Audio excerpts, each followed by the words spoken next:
اعوذ باللہ من الشیطان الرجیم بسم اللہ الرحمن الرحیم وصلی اللہ علی محمد وآلہ الطیبین الطاہرین المعصومین ولعنۃ اللہ علی اعدائہم اجمعین اللہم کل ولیک الحجۃ ابن الحسن صلواتک علیہ وعلی آبائہ فی هذه الساعة وفی کل ساعة ولیا وحافظا وقائدا وناصرا ودلیلا وعینا حتی تسکنہ ارضک طوعا وتمتعہ فیہا طویلا اللہم صل علی محمد وآل محمد وعجل فرجہم۔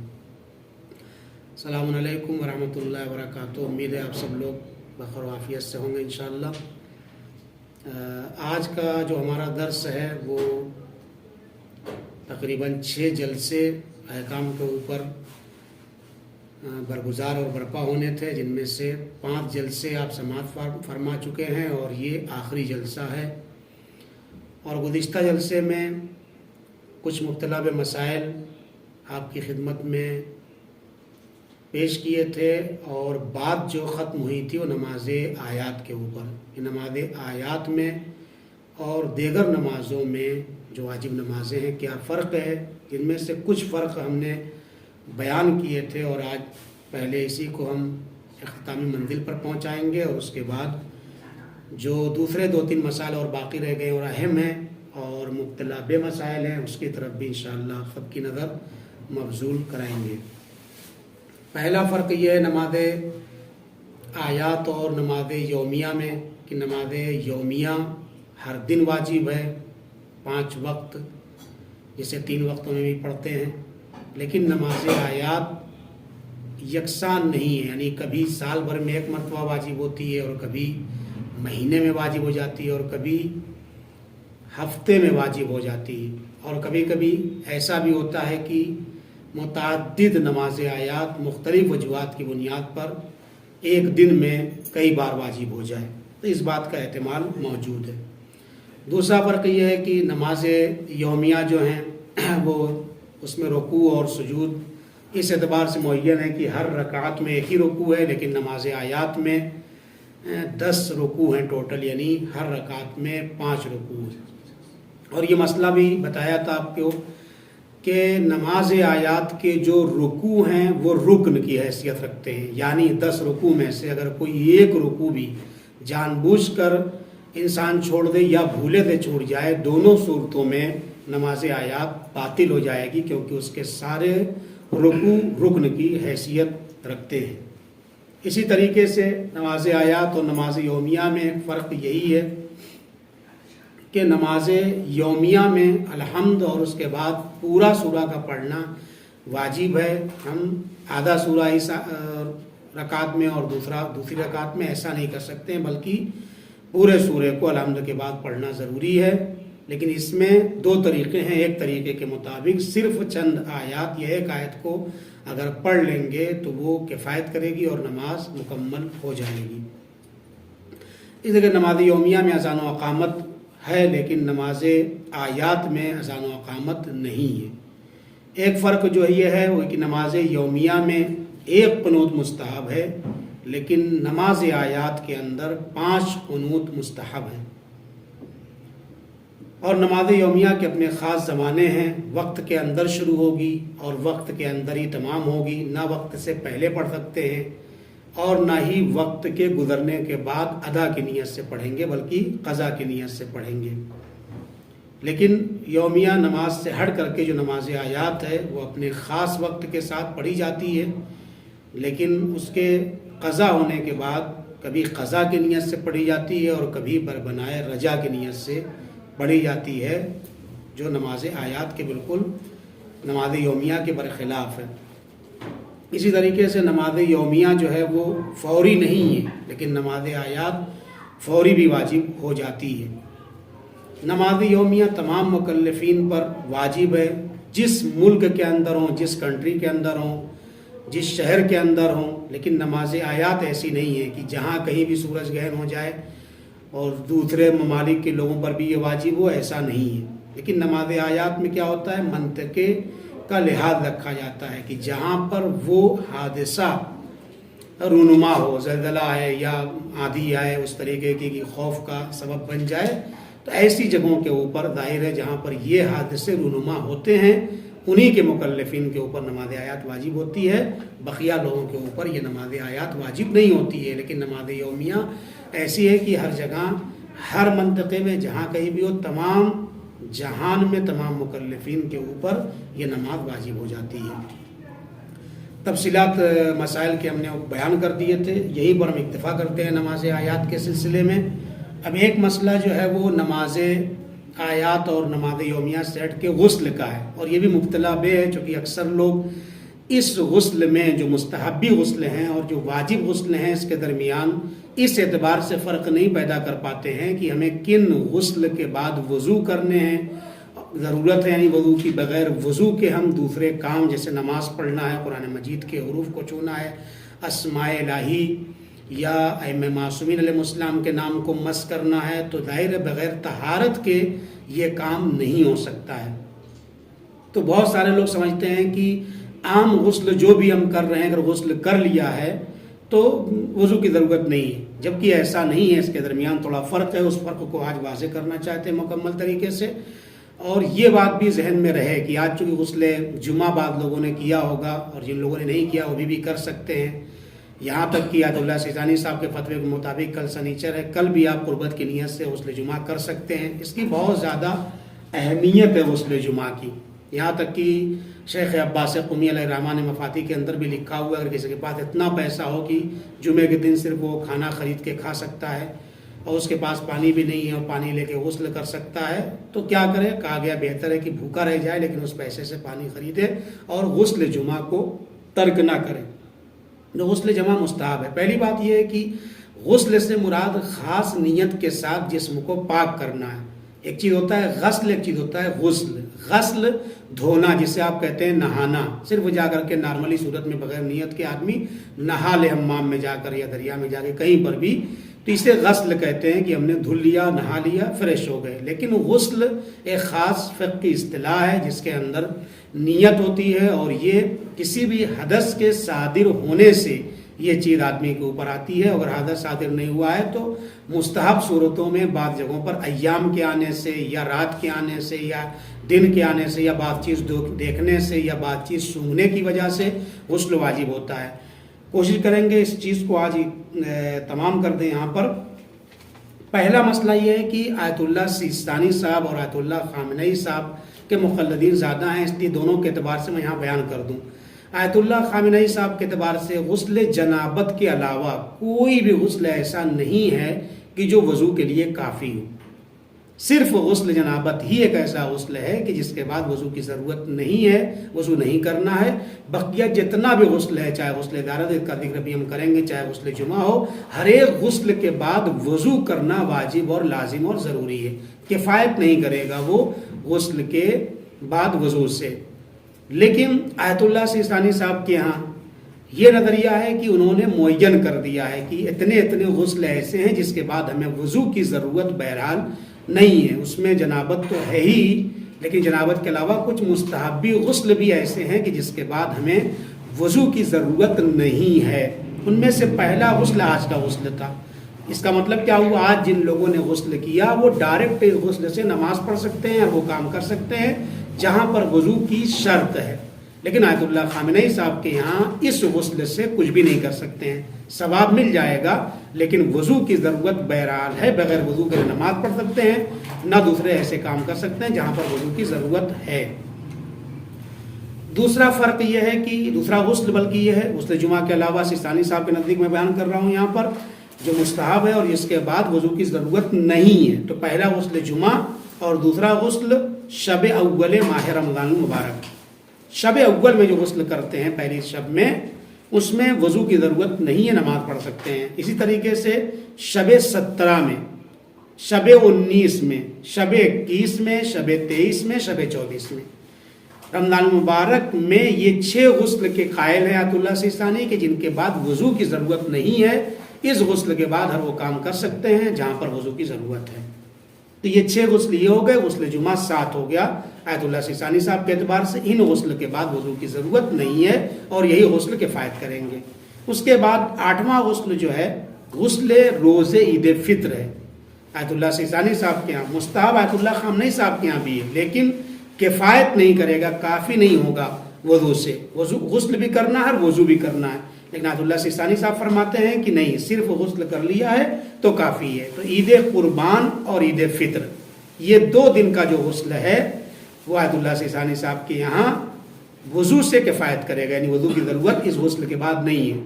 اس بات کی طرف توجہ ضرور رہے کہ جو ہم کہہ رہے ہیں کہ غسل کے بعد وضو کی ضرورت نہیں ہے، یہ ذہن میں رہے کہ غسل کے بعد کوئی ایسا حدث صادر نہ ہو جائے جو وضو کو باطل کر دیتا ہے۔ آپ نے وضو تو نہیں کیا ہے، عید کے دن غسل عید کیا، یہ غسل عید اس سے کب تک نماز پڑھ سکتے ہیں؟ وضو کی ضرورت نہیں، جب تک پڑھ سکتے ہیں۔ دوسرے کام کر سکتے ہیں جس میں وضو کی ضرورت ہے، وضو نہیں کریں گے آپ کب تک؟ جب تک کوئی ایسا حدث صادر نہ ہو جائے جو وضو کو باطل کر دیتا ہے۔ چونکہ اگر غسل کے بعد کوئی ایسا حدث صادر ہو گیا ہے جو وضو کو باطل کر دیتا ہے تو کسی مرجع کے نزدیک کفایت نہیں کرے گا وہ غسل، بلکہ اس غسل کے بعد ہمیں وضو کرنا ہی کرنا پڑے گا۔ فرض ہمارا یہ ہے کہ ہم نے غسل کیا، یہ جو ہم گنا رہے ہیں غسل، اور اس کے بعد کوئی ایسا حدث صادر نہیں ہوا جس کے بعد وضو کی ضرورت پڑے، تو پھر ہم وضو نہیں کریں گے۔ اس غسل کے ساتھ وہ سارے کام انجام دے سکتے ہیں جس میں وضو کی ضرورت ہے۔ تو 9 غسل ہو گئے آیت اللہ سیستانی صاحب کے اعتبار سے۔ اس کے بعد 10واں غسل جو ہے 8 اور جو 11واں غسل ہے وہ 9 ذی الحجہ، 8 ذی الحجہ کو اور 9 ذی الحجہ کو۔ اس کا مطلب یہ ہے کہ 8، 9، 10 یہ 3 دن ذی الحجہ میں اس اعتبار سے ایک ساتھ جو غسل آپ کریں گے، چاہے 8 کو کریں، چاہے 9 کو کریں، چاہے 10 کو کریں، یہ کفایت کرے گا وضو کے لیے۔ اس کے بعد سلسلے وار گناتے ہیں۔ غسل احرام جو ہے وہ کفایت کرے گا وضو کے لیے۔ غسل دخول مکہ یعنی مکے میں داخل ہونے کا جو غسل ہے وہ کفایت کرے گا، کافی ہوگا وضو کے لیے، وضو کی ضرورت نہیں پڑے گی۔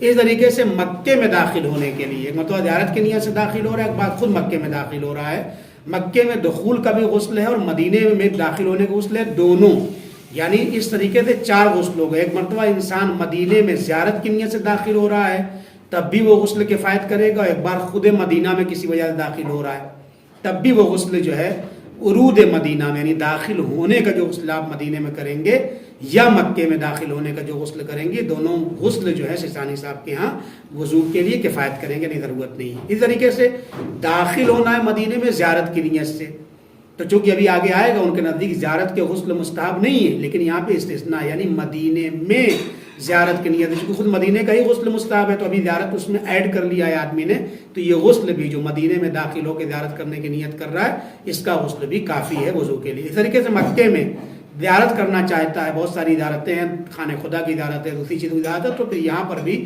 جو غسل کرے گا یہ غسل بھی کفایت کرے گا وضو سے۔ یہ 4 غسل یہاں کے لیے ہو گئے۔ اس کے بعد فرماتے ہیں کہ خود خانہ کعبہ کو دیکھنے کا بھی غسل ہے، خانہ کعبہ کی زیارت کرنا چاہتا ہے، دیکھنا چاہتا ہے، اس کا الگ سے بھی انہوں نے ذکر کیا، یہ غسل کفایت کرے گا وضو سے۔ اس طریقے سے نہر اور ذبح یعنی جانور میں سے اونٹ کو نہر کیا جاتا ہے، باقی جو جانور ہیں 3 جانور ہیں، بھیڑ اور بکری اور گائے وغیرہ، ٹھیک ہے، یہ 4 جانور جو ہیں جس کے اوپر ذبیحہ ہوتے ہیں، یہ کفارے میں اور عقیقے میں اور حج کے موقع پر یہی جانور استعمال ہوتے ہیں۔ مثال کے طور پر اگر آپ کوئی چاہے مرغے کی قربانی کرے یا دوسرے جانوروں کی تو وہ کفایت نہیں ہے، مراجع فرماتے ہیں ان میں سے معین کیا ہے کہ کون سے جانور ہونا چاہیے، تو بہرحال ان جانوروں میں معین کیا ہے، جنس میں تھوڑا بہت فرق اگر ہے تو مشکل نہیں ہے، مثال کے طور پر گائے کی جگہ پہ اگر بھینس کو ہے، لیکن یہاں پہ جو مسئلہ بیان کیا جا رہا ہے یہ بھی سمجھیں کہ اگر اس ممالک میں کسی چیز کے خاص گوشت پر پابندی وغیرہ ہے تو یہ مراجع اس کو ہی منع کرتے ہیں کہ جہاں پہ عزت اور آبرو اور ناموس کا مسئلہ ہو وہاں پر ذبیحہ نہیں کریں گے۔ خیر وہ ذبیحہ کے مسائل اپنے الگ ہیں، وہ یہاں پر نہیں بیان کریں گے، یہاں پہ غسل کی بات کر رہے ہیں۔ اگر کسی کوئی نہر کر رہا ہے یا مثال کے طور پر ذبیحہ کر رہا ہے تو اس کے لیے بھی آیت اللہ سیستانی صاحب کے نزدیک غسل ہے، اور یہ غسل جو ہے مستحب ہے، اور مستحب اس طریقے کا ہے کہ کفایت کرے گا وضو سے۔ اس کے بعد فرماتے ہیں حلق۔ حلق ایک اصطلاح ہے جو حج کے موقع پر استعمال ہوتی ہے یا عمرے کے موقع پر حلق لوگ کرواتے ہیں۔ عمرے کا جو عمل ہوتا ہے 5 عمل یا 7 عمل جو عمرے کا ہے، اور 13 عمل جو حج کے ہیں ان میں سے ایک عمل تقصیر یا حلق ہے۔ بالخصوص جو پہلی مرتبہ حج کرتے ہیں ان کے لیے جو ہے حلق ہے کہ وہ مڈوا دے پورے سر کو۔ حلق سے مراد سر کے بالوں کو مردوں کے لیے پورے طریقے سے ختم کروانا۔ تقصیر یعنی تھوڑا سا ناخن کاٹ لینا یا تھوڑے سے بال کو کاٹ دینا، یہ تقصیر ہے۔ لیکن حلق یہ ہے سر کو مڈانا کہ جو مردوں کے سے مخصوص ہے۔ یہاں پر تو کہتے ہیں اس کا بھی غسل ہے، اس غسل کے بعد بھی وضو کی ضرورت نہیں ہے۔ اسی طریقے سے مدینے میں حرم مدینہ میں داخل ہونا ہے، جائز کا ذکر میں کر چکا ہوں۔ ہاں ایک غسل اور ہے جو مدینے میں ہے، وہ یہ ہے کہ جب وداع کریں آپ، صرف پیغمبر اکرم صلی اللہ علیہ وسلم سے مخصوص ہے یہ غسل، کسی اور ائمہ معصومین کی ذریعے سے وداع کرتے ہوئے یہ غسل مستحب نہیں ہے۔ لیکن پیغمبر کی اپنی جو شخصیت ہے اس کے اعتبار سے روایات میں ہے کہ جب پیغمبر کی قبر سے وداع ہو تو غسل وداع بھی کرے۔ یہ غسل وداع مستحب ہے، اور مستحب سب کے نزدیک، لیکن عطا اللہ سیستانی صاحب کے نزدیک کفایت کرے گا یہ وضو سے، یعنی اس کی ضرورت نہیں ہے۔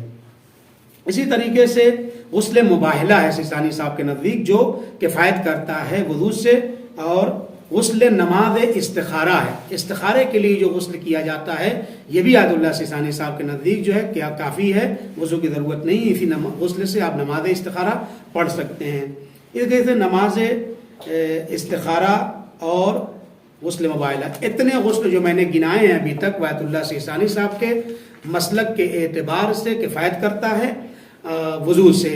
اس کے بعد وہ غسل جو آیت اللہ سیستانی صاحب کے نزدیک مستحب ہیں لیکن ان کے بعد وضو کی ضرورت ہے، وضو سے کفایت نہیں کریں گے۔ کفارے کا غسل ہے ہر طاق راتوں میں، شب 3 میں، شب 5 میں، شب 7 میں، شب 13 میں، اس طریقے میں پورے مہینے طاق کی راتوں میں رمضان مبارک میں جو غسل مستحب ہے اس کے بعد وضو کی ضرورت ہے۔ انشاءاللہ یہاں اذان کا وقت ہو گیا ہے، 2 منٹ کے بعد انشاءاللہ ہم لوگ دوبارہ اس سلسلے بیان کو آگے بڑھائیں گے۔ ایک صلوات پڑھ دیں پر محمد وآل محمد، اللہم صلی علی محمد وآل محمد وعجل فرجہم۔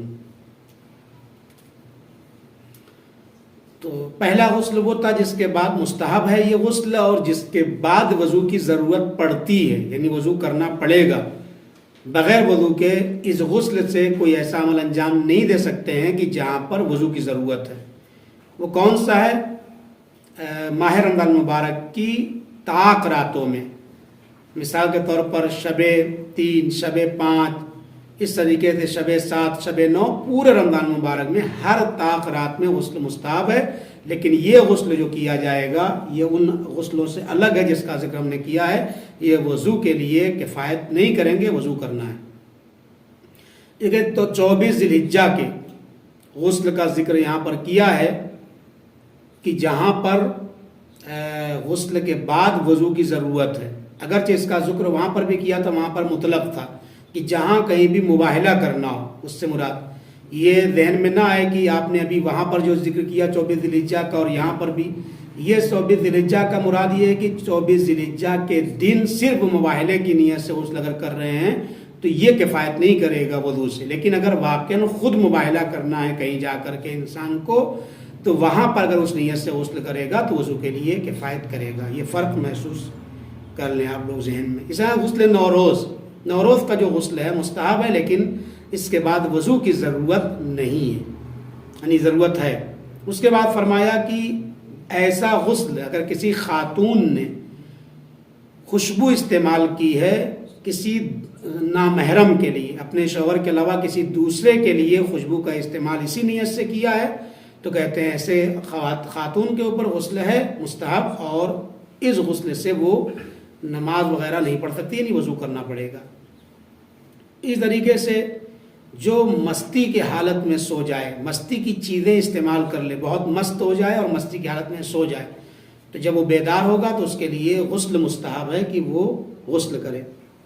اس کے بعد اگر کہیں پر آپ گئے ہیں جہاں پر دیکھنے کے لیے، جہاں پر انسان کو سولی دی جا رہی ہے، پھانسی دی جا رہی ہے، سولی پہ چڑھایا گیا ہو، تو اگر ویسے انسان کو جس کو سولی دی جا رہی ہے سولی پہ چڑھ کے سولی دیتے ہوئے دیکھا گیا ہے تو یہ بھی غسل مستحب ہے کہ وہاں آئیں اور آنے کے بعد مستحب ہے کہ غسل کریں، لیکن یہ غسل وضو سے کفایت نہیں کرے گا۔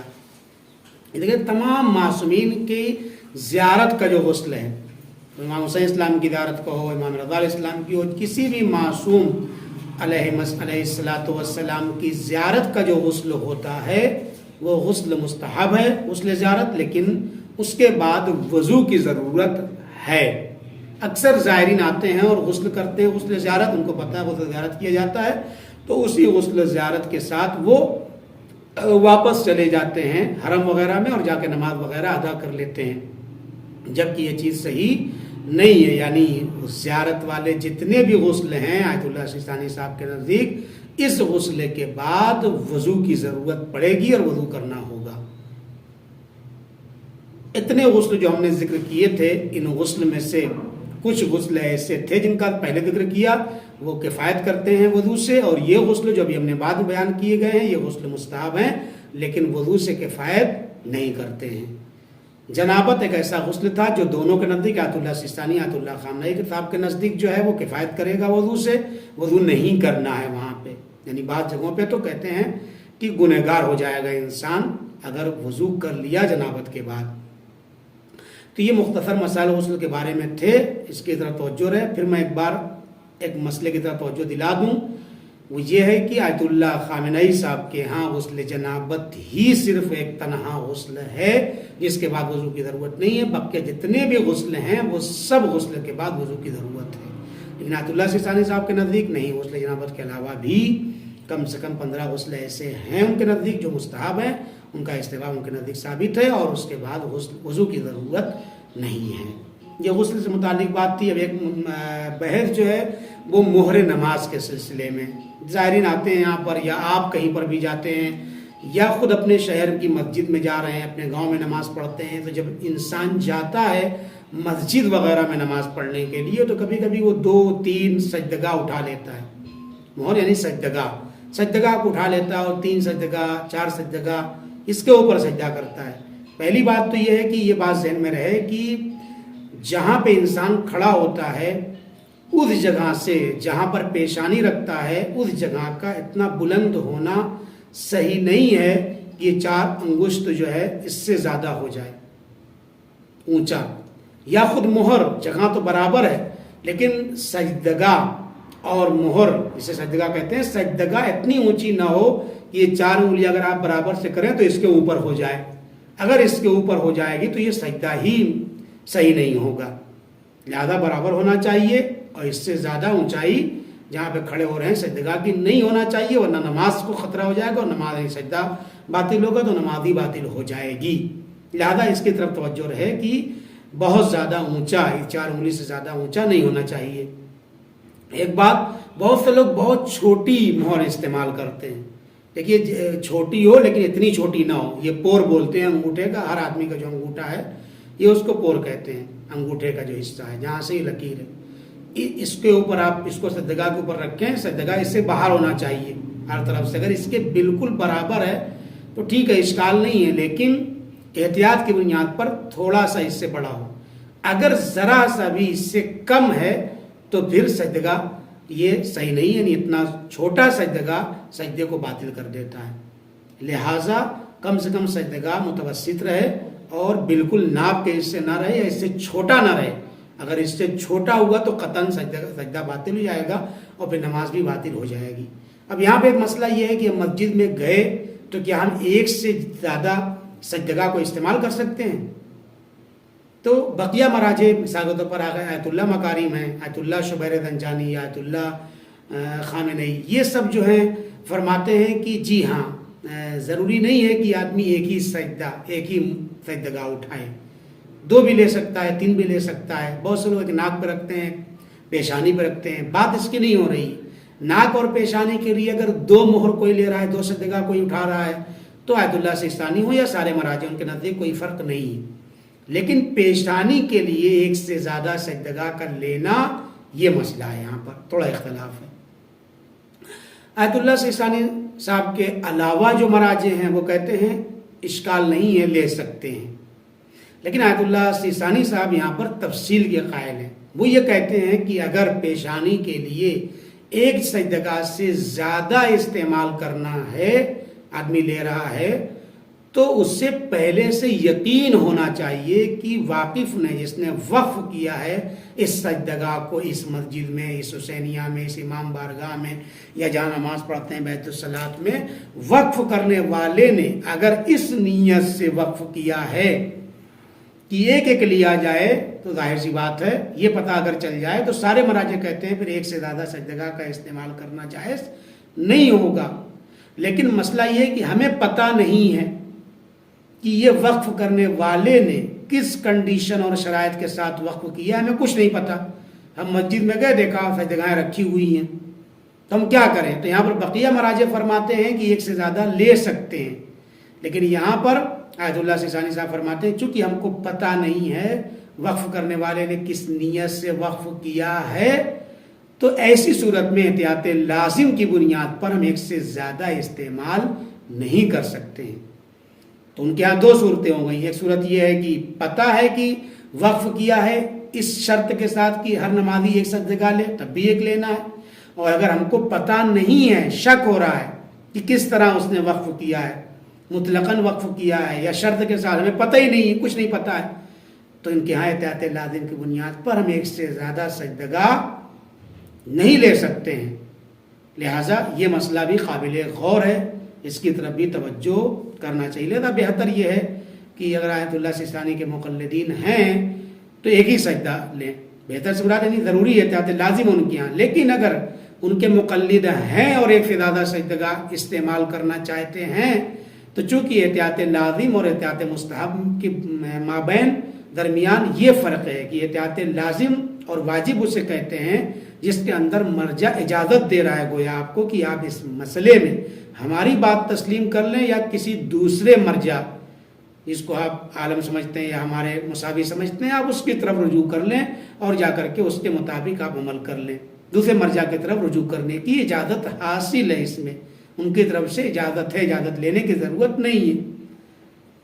اور انہوں نے احتیاط مستحب نہیں کہا۔ احتیاط مستحب مطلب یہ ہوتا ہے کہ اسی مرجع کی بات ماننا ہے جس مرجع کی آپ تقلید میں ہیں، لہٰذا چونکہ احتیاط لازم کہہ دیا ہے اور بہت سارے مسائل احتیاط لازم ہی کے وہ قائل ہیں مسائل کے اندر، لہذا یہاں پر بھی احتیاط لازم احتیاط واجب کے قائل ہیں، لہذا ہم اگر سیستانی صاحب کے مقلد ہیں اور ایک سے زیادہ سجدگاہ کا استعمال کرنا چاہتے ہیں پیشانی کے لیے تو پھر ہم کر سکتے ہیں، اس اعتبار سے کہ اس مسئلے میں کسی دوسرے مرجع کے طرف رجوع کر لیں۔ اگر ابھی تک کسی کو پتہ نہیں تھا اور ویسے ہی کرتا چلا آیا کہ دو سے زیادہ سجدگاہ استعمال کر رہا تھا تو نیت کر لے کہ میں اس مسئلے میں فلاں کی تقلید میں ہوں، فلاں کی مطلب یہ کہ بات کو تسلیم کرتا ہوں، مانتا ہوں، تو بقیہ گزشتہ ساری نمازیں اس کی بہرحال صحیح ہے، اس میں کوئی مشکل پیش نہیں آئے گی۔ تو ایک رائے حل بھی میں نے آپ کی خدمت میں بتا دیا، لیکن مسئلہ شرعی بھی آپ کی خدمت میں نے پیش کر دیا ہے کہ ان کے نزدیک قطعاً احتیاط لازم کی بنیاد پر جہاں علم نہیں ہے کہ کیسے وقف کیا گیا ہے، ایک سے زیادہ سجدگاہ کا لینا جائز نہیں ہے احتیاط لازم کی بنیاد پر۔ ایک مسئلہ اور ہے جس کی طرف توجہ دلانا ہے اور پوچھا بھی گیا ہے تو میں نے سوچا اس کو بیان کر دوں، وہ ہیں صدقے کے مسائل۔ صدقے کے مسائل میں فضیلت اور یہ سب ابھی نہیں بیان کرنا ہے چونکہ وہ تو آپ بہتر جانتے ہیں، صدقے کے فضائل اور اس کے مراحل اور اس کے مراتب بہت زیادہ روایات میں بیان کیے گئے ہیں کہ موت جیسی چیز کو بھی ٹال دیتا ہے، فضیلتیں آپ کے پیش نظر ہیں، لیکن خود صدقے کے حوالے سے جو شبہات ہیں وہ پیش کرنا چاہتا ہوں۔ پہلی بات تو یہ ہے کہ صدقہ چاہے مال کا ہو یا اشیاء کا ہو، صدقہ نکالنے کے بعد آپ اس کو چینج بھی کر سکتے ہیں جب تک آپ نے مستحق تک نہیں پہنچایا ہے، ٹھیک ہے نا؟ تو دو تین شرطیں اس کے اندر ہیں، وہ سن لیں آپ۔ پہلی بات تو یہ ہے کہ صدقہ جو نکالا جائے گا اس میں نیت شرط ہے، آپ نیت کریں گے قربتاً اللہ، میں قرب خدا کے لیے یہ صدقہ نکال رہا ہوں، نہ کہ کسی اور نیت کے تحت، ٹھیک ہے؟ کوئی اور نیت اس میں شامل نہیں ہوگی کہ فلاں نیت کے سید یا دکھانے کے لیے، یا وہ صاحب کہیں گے کہ بڑا مددگار ہے، بہت مومن ہے، ہر ہفتے کچھ نہ کچھ میری مدد کرتا ہے، چار جگہ بیان کرے گا، یہ سب اگر ہے تو یہ صدقہ باطل ہو جائے گا۔ یا اس لیے کہ آج دے دیں تو کل ہم کچھ کہہ سکتے ہیں ان سے، ٹھیک ہے نا؟ اس میں قرآن کی آیتیں موجود ہے، لا تبطلوا صدقاتکم بالمن والاذی، یعنی اپنے صدقات کو جو تم نے دیا ہے اس کو باطل قرار نہ دو احسان جتا وغیرہ کے بہت سارے کاموں کے ذریعے۔ خیر یہ الگ ٹاپک ہے، لیکن احکام جو اس کے یہ ہے کہ پہلے شرط یہ ہے کہ جب بھی ہم صدقہ نکالیں نیت کریں، چاہے وہ مال نکال رہے ہوں لباس صدقے میں نکال رہے ہوں، کھانا نکال رہے ہوں، کچھ اور کام نکال، یا پیسے روپے نکال رہے ہوں، آپ ڈالر نکال رہے ہوں، تمہارا نکال، جو بھی، کہنے کا مقصد یہ ہے کہ نیت شرط ہے۔ نیت کے بعد یہ ہے کہ آپ صدقہ جب نکالیں گے تو اس کے بعد اس چیز کو جب تک مستحق تک نہیں پہنچایا ہے آپ تب تک اس میں اختیار رکھتے ہیں کہ آپ اس کو چینج کر لیں، بدل لیں۔ نوٹ مثال کے طور پر ٹوٹی تھی، آپ کے پاس نہیں تھے پیسے، آپ نے اس کو بدل لیا۔ فطرے وغیرہ میں یہ کام نہیں کر سکتے، جو نکالی گئی ہے وہی ہے۔ ہاں صدقے میں بھی ایک صورت میں آپ چینج نہیں کر سکتے، نہ پراپرٹی، نہ اموال، نہ اجناس، اور نہ ہی روپے پیسے، نہیں آپ چینج کر سکتے۔ کب؟ جب کسی آدمی نے آپ کو دے دیا کہ بھیا یہ میرا صدقہ ہے، یہ میں نے اتنا نکالا ہے، اسی صدقے کو آپ مستحق تک پہنچا دیں، اس صدقے کو آپ مستحق تک پہنچا دیں، اور آپ نے ذمہ داری قبول کر لی، تو پھر اب آپ کو چینج کرنے کا حق نہیں ہے، اگرچہ یہاں پر مستحق تک نہیں پہنچایا ہے۔ بات آپ کی اپنی ہو رہی ہے کہ آپ نے صدقات نکالے ہیں، ابھی آپ نے مستحق تک نہیں پہنچائے ہیں، آپ کے پاس موجود ہے، تو آپ اس کو چینج کر سکتے ہیں، بدل سکتے ہیں۔ اس میں بھی نیت اہم ہے، ایسا نہ ہو کہ مثال کے طور پر نوٹوں کا جو مسئلہ ہے، پھٹی نوٹ کو آپ نے ڈال دیں اور وہ لے لیں، نہیں، جو واقعیت ہے، جتنے کی جو صدقہ نکلا ہے اور جس شرائط کے ساتھ ہے اس کا بھی دھیان رکھنا ہوگا۔ تو نیت پہلی بات ہے۔ دوسرا مرحلہ آتا ہے کہ ہم چینج کر سکتے ہیں، اس کو منع نہیں ہے چینج کرنا، ایک صورت میں چینج نہیں کر سکتے، اور میں نے آپ کو بتا دیا۔ اور تیسری بات یہ ہے کہ صدقے کو مستحق تک پہنچانا۔ یہاں پر جو شبہات ہیں وہ یہ ہے کہ مستحب صدقے اور واجب صدقے میں فرق ہے۔ جو یہ کہا جاتا ہے کہ سادات کے اوپر صدقات حرام ہیں، یہ اس سے مراد واجب صدقے ہیں۔ واجب صدقے سے مراد کون صدقے ہیں؟ جیسے مثال کے طور پر زکوٰۃ، یہ بھی ایک صدقہ ہے، زکوٰۃ کا نکالنا نصاب کے بعد واجب ہے۔ اس صدقے کو غیر سید کا یہ صدقہ جو زکوٰۃ غیر سید نکالے گا، سید کو نہیں دے سکتا ہے۔ یا مثال کے طور پر لقطہ، جو پڑی ہوئی چیز مل گئی، اعلان کر دیا، شرائط گزر گیا اس کے اوپر، ظاہر سی بات ہے وہ اعلان کرنے کے بعد بھی اس کا اصل مالک نہیں پتہ چلا، تو یہ واجب ہے کہ اس کو مستحق تک پلٹایا جائے، یہ واجب صدقہ ہو گیا لقطہ۔ لقطہ چونکہ واجب صدقات میں سے آتا ہے، اعلان کے بعد 1 سال گزرنے کے بعد جو اس کے کنڈیشن اور شرائط ہیں، اس کے بعد صدقات میں ہی شامل ہو جاتا ہے یہ مال، اور جب صدقات میں ہے تو کسی مستحق کو ہی دینا ہے۔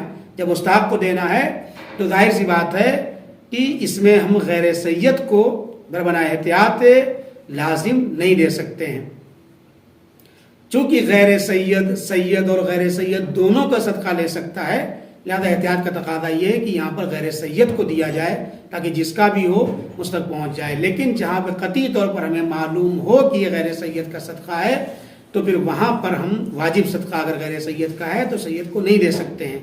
لہذا عام دنوں میں جو صدقہ نکالا جاتا ہے، امام زمانہ اسلام کی سلامتی کے لیے صدقہ نکالنا واجب نہیں ہے، اپنی سلامتی کے لیے صدقہ نکالنا واجب نہیں ہے، مرض سے شفا یابی کے لیے صدقہ نکالنا واجب نہیں ہے، سفر پہ جاتے وقت صدقہ نکالنا واجب نہیں ہے۔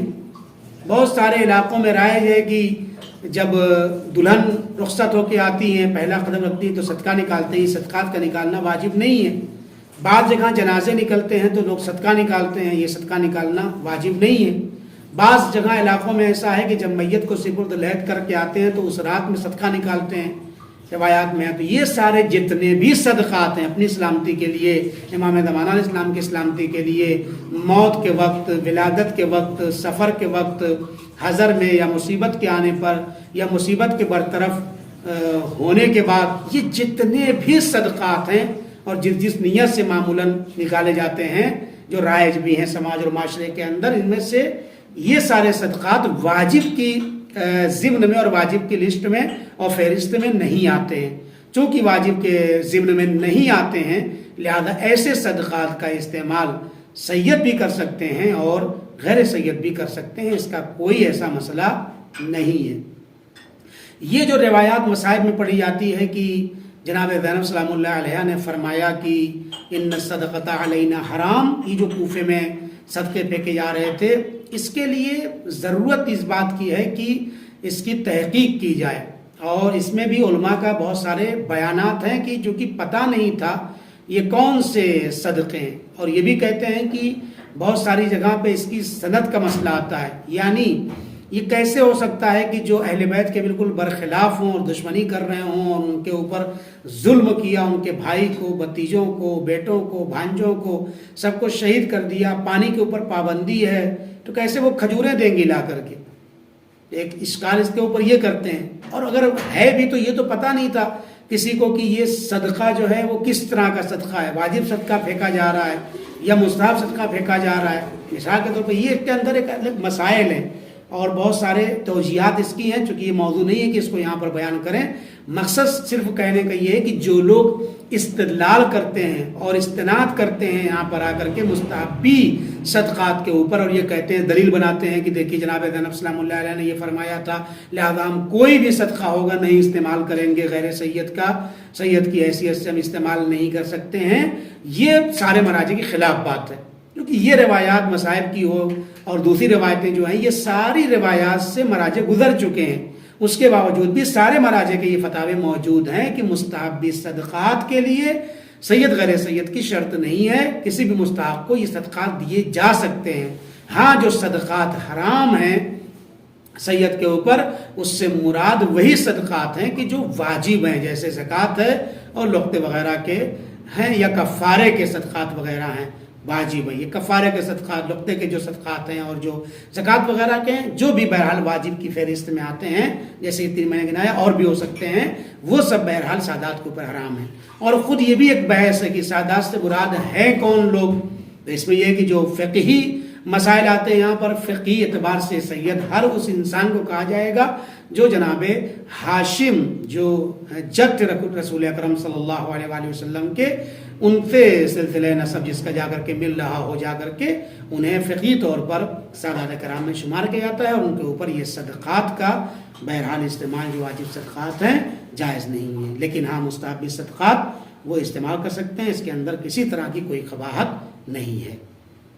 تو یہ ایک مسئلہ تھا جو آج کے دور میں واضح طریقے سے بیان کر دیا میں تقریباً. پھر بھی اگر کوئی گوشہ اس کے اندر بچا ہے تو آپ بہرحال بعد میں پوچھ سکتے ہیں.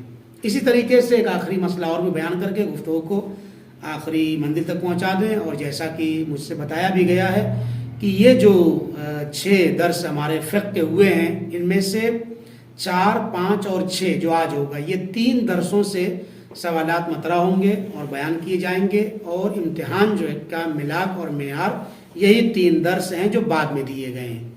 ان درسوں کو بھی آپ سنیں، استفادہ کریں، آپ کے اپنے فائدے کے لیے ہے.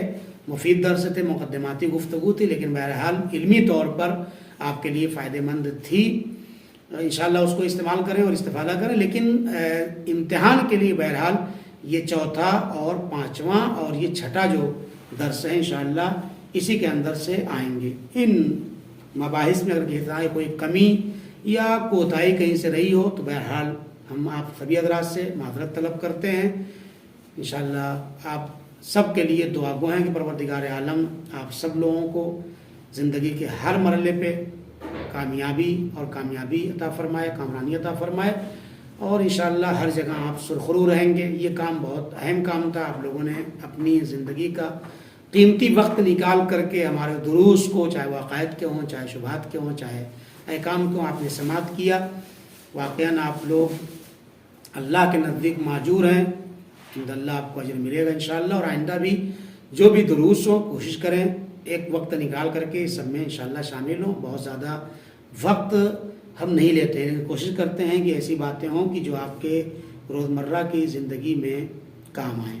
ایک صلوات پڑھ دیں بر محمد وآل محمد پر. اللہم صلی علی محمد وآل محمد. ایک مسئلہ اور بیان کرتے ہیں، اس کے بعد انشاءاللہ آپ کے سوالات ہم سنیں گے، اس کے بعد درس کو اختتام کی منزل پر پہنچا دیں گے.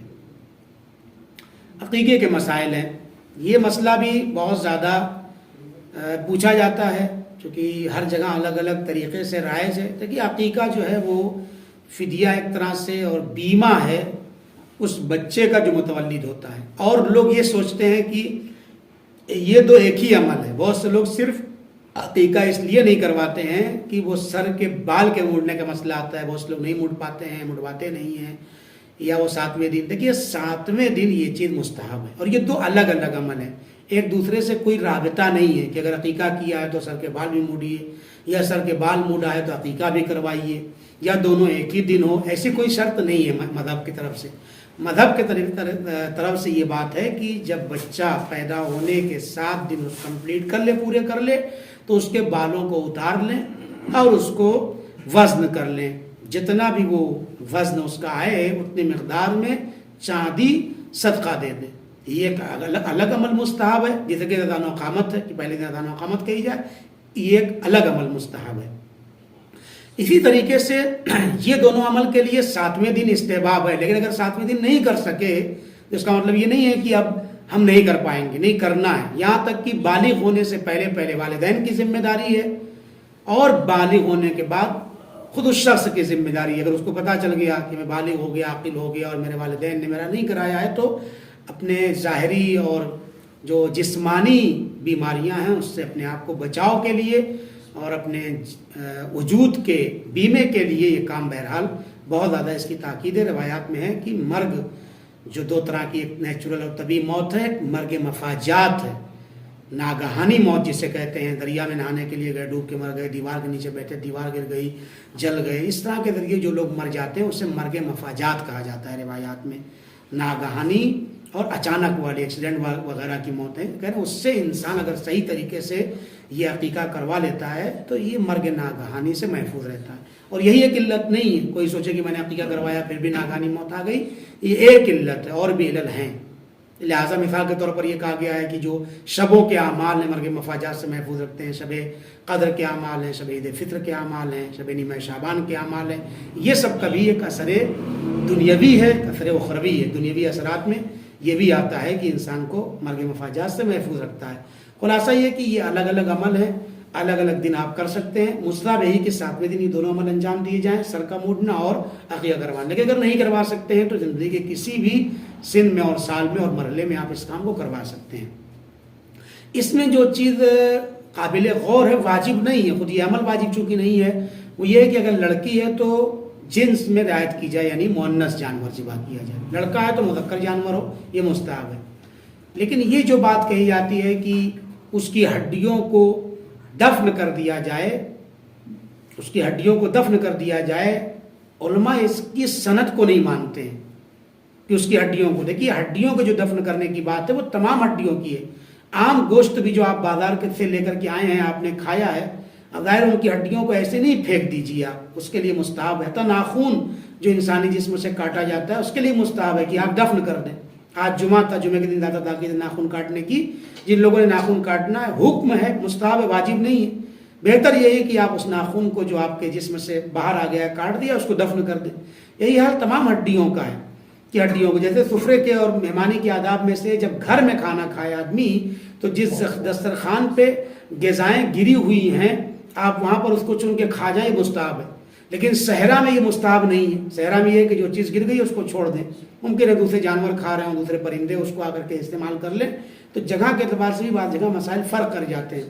لہذا ہڈی کا مستقل حکم یہ ہے، یعنی مستحب یہ ہے کہ اس کو دفن کر دیا جائے۔ خوب دفن کرنا واجب نہیں دفن کر سکتے، آپ نے کوڑوں کے ساتھ ڈال دیا۔ یہ نہیں پتا کہاں سے یہ بات آئی ہے کہ عقیقے کی ہڈی کو دفن کیا جائے۔ یہ خاص طریقے سے کوئی ایسی سند ابھی تک نہیں واضح ہو پائی ہے اور نہیں مل پائی ہے کہ جس کو ہم اس طریقے سے بیان کریں۔ ہاں مستحب جو چیز ہے وہ نہیں بیان کرتے ہیں۔ مستحب یہ ہے کہ والدین کے لیے مکروہ ہے کہ نہ کھائیں، لیکن مستحب کیا ہے، بلکہ بہتر کہا گیا یہ کہ کم سے کم ایک عقیقے کے اندر 10 فقیر کو مدعو کیا جائے، حد اقل 10 فقیر یہ استحباب نہیں بیان کیا جاتا ہے۔ ہاں ہڈی والی بات ضرور بیان کی جاتی، جو جس کی طرف توجہ مذہب کی زیادہ ہے اس کی طرف ہماری توجہ کم ہے۔ ایک استحباب یہ بھی ہے، حالانکہ آج کے دور میں تھوڑا سخت ہے، لیکن دیہات وغیرہ میں استحباب کے اوپر عمل کرنا آسان ہے۔ وہ کیا ہے، وہ یہ کہ اس دمبے کی یا اس بکرے کی ران کو دائیا کو دیا جائے، جس نے ولادت میں مدد کی ہے، جو بچے کی کمک کر رہی ہے اس طرح سے گھر میں، تو مستحب یہ ہے کہ عقیقے کی ران کو اس کو دیا جائے، ٹھیک ہے۔ لیکن بہرحال چونکہ یہاں پہ ہاسپٹل وغیرہ میں جو ہوتے ہیں اس وقت ڈلیوری، اس میں پتہ نہیں چلتا ہے کون دائیا ہے کون کیا ہے، تو وہاں پر ظاہر ہے اس پہ عمل کرنا مشکل ہے، تو آپ اسی غریبوں کو ہی کھلا دیں۔ بہرحال حد اقل 10 غربا کو اس میں مدعو کیا جائے اور والدین کے لیے